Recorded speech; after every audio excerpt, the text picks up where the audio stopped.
Well, Lanzante been going for quite some time now, and formed by my father in the early 80s. So that's when the actual business was formed, and has had associations with McLaren in that period, even before McLaren Heritage was set up, restoring certain cars for McLaren themselves. And then most commonly known is running the Le Mans car, the Chassis 1, the Wayno Clinic car at Le Mans in 1995, which then went on to win Le Mans. And then since then, there's been involvement with maintaining the F1, putting the F1 GTRs on the road. And then in more recent years, other track variants of McLaren's, the P1 GTR, Senna GTR, and also converting those for road use and doing various special projects with the Ultimate Series McLaren's. Which is then, of most recent, the last 12 months, we've also become a certified service centre for maintenance of McLaren's.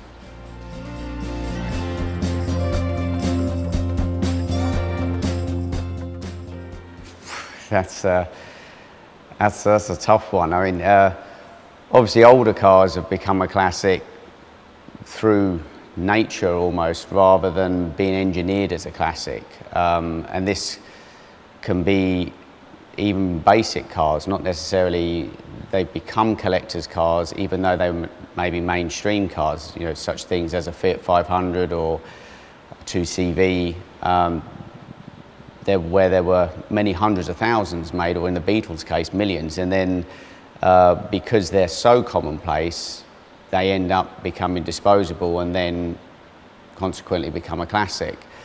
In the more modern era, a lot of manufacturers tend to almost engineer what could be a classic, as well as obviously meet sales targets to sell cars in the mainstream. So it's tough to say how a future, a sort of more current car, a car in the last decade, would become a classic. Build numbers obviously makes a difference. That will always, if we're in the hundreds, then it's most likely it's going to be pretty scarce. In the 12C's case, obviously there's, just over 2,000 of the coupe and just over 1,000 of the Spider, so it's relatively low numbers. There are cars that are in low numbers but not as loved.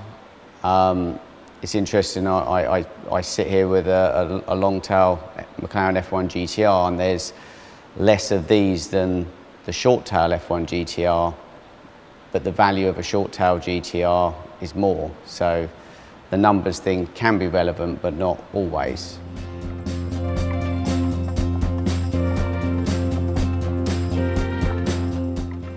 I mean, nothing's guaranteed, but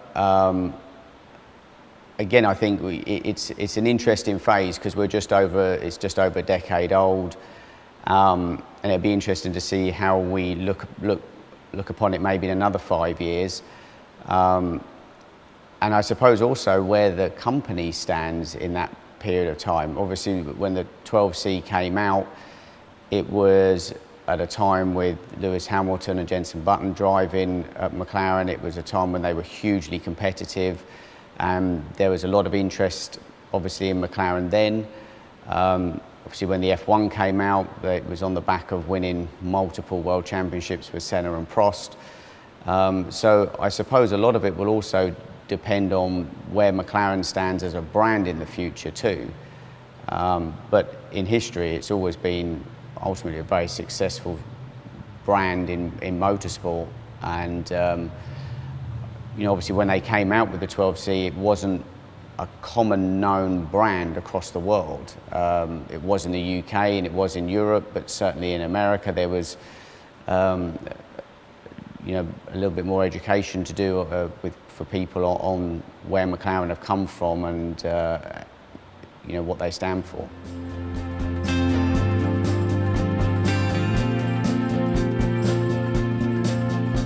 Well, it's obviously the big key feature of it. We've seen carbon fibre chassis in road cars before, but not to this scale, and certainly not to this cost of vehicle. Relative to its retail cost, to have a carbon fibre chassis was a pretty new thing at the time. I know it has been done with other cars now, things like the Alphas, but at the time it was a pretty groundbreaking thing. And also the suspension system, the dynamic suspension system that's in the 12C and continues through McLaren models has made the car have so much usability in various driving modes, from comfort mode to sports mode. So you can literally take this car from using it comfortably on the road and very sociably to performing with incredible track performance. So the suspension system was really quite groundbreaking for its time, and still continued through with other McLaren models as well. So there are key features of it. The other big thing is the look. I mean, people very rarely can get over the look of an unattractive car, and how a car is styled in its current time and how that matures and lasts for the future definitely makes an effect on its future appeal. Currently the 12C seems to be aging reasonably well, and again it would be interesting to see in the coming years how it still stands.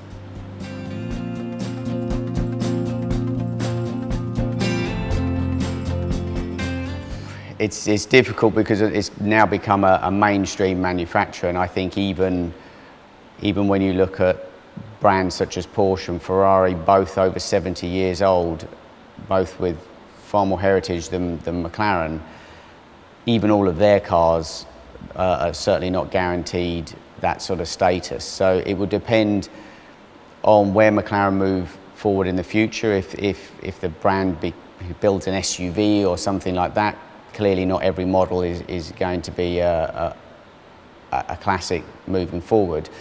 But if it stays on low volume sports cars with performance being the focal point, there's every chance it could be. And then people may even reflect back and look back at the 12C as the starting point for where McLaren are at that current time.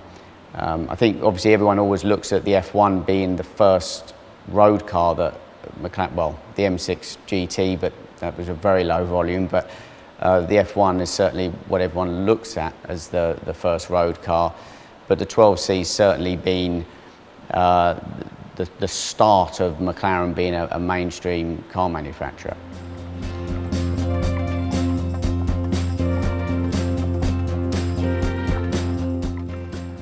I think a lot of classics are born from a story or circumstance. Obviously the F1 was because of it being a central seater, because of it ultimately going on to win Le Mans as well, and its scarce numbers.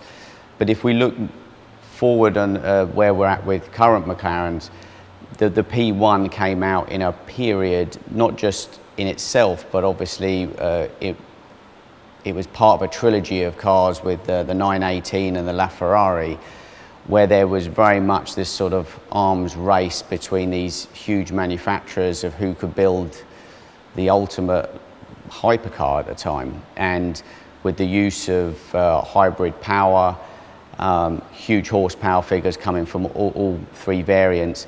So the P1 would certainly and does seem to be lasting a test of time quite well in that, and given its very low numbers, very low build numbers, and its quite outrageous looks. Its looks at the time, this sort of shrink-wrapped bodywork that we've only seen in really Le Mans sports cars and Formula One before.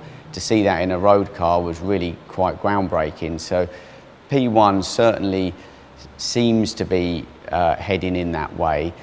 And then the other models sort of after that, when we had like 720, 570, they're more mainstream models. So that is definitely going to take a longer burn to see whether they're actually going to mature into a classic at all.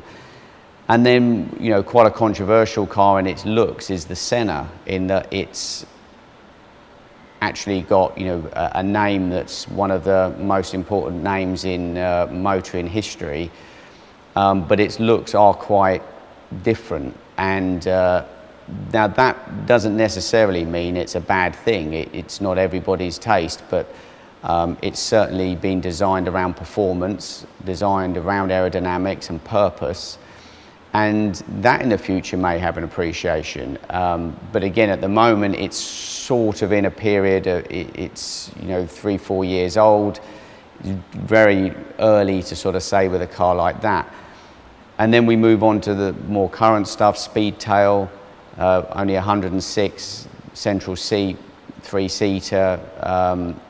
So there's obviously low numbers of that. And then also, which is quite interesting because it follows almost a similar story to F1, is the Elva, although not being the most practical vehicle, not having a windscreen, but the build numbers are so low because of it actually not being a success. They actually wanted to build far more.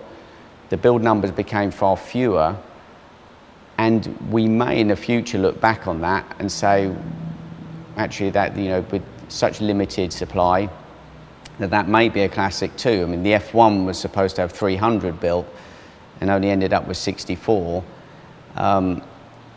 We don't have a crystal ball to tell, or a time machine, but it'd be interesting to know if there were 300 McLaren F1s, where would it stand in status at the moment? It certainly wouldn't be as rare and certainly wouldn't be as valuable either.